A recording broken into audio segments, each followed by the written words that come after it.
Hi, I'm Dr. Brian Ladle. I'm an assistant professor of oncology and pediatrics at Johns Hopkins University. Ewing sarcoma is a rare cancer that typically arises from the bone and is most commonly seen in adolescent and young adult patients.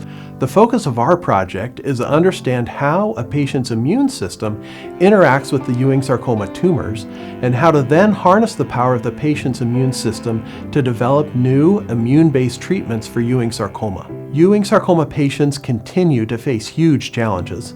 While outcomes are encouraging for patients whose Ewing sarcoma has not spread, the efficacy of standard treatments for patients whose cancer has spread or has returned are very poor. We need new treatment options and approaches. We're getting closer on multiple fronts through the work of many research teams. Our team's goal is to make immune therapies feasible and effective that will target the unique genetics of Ewing sarcoma.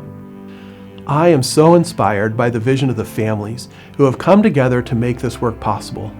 There is a common theme among these families and so many others. They never want others to go through what they did, to lose a child or family member to Ewing sarcoma. As clinicians and researchers, we take this stewardship very seriously to make good on this desire to provide better, more effective, less toxic therapies for patients with Ewing sarcoma.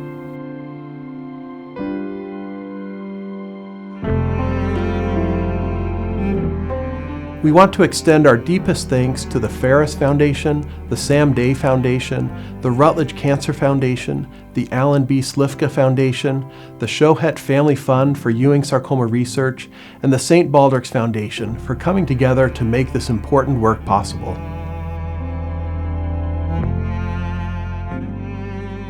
And to every donor, volunteer, and supporter behind these incredible organizations, thank you. Your generosity and dedication are helping advance research that could change the future for kids with Ewing sarcoma. We're honored to carry this work forward together.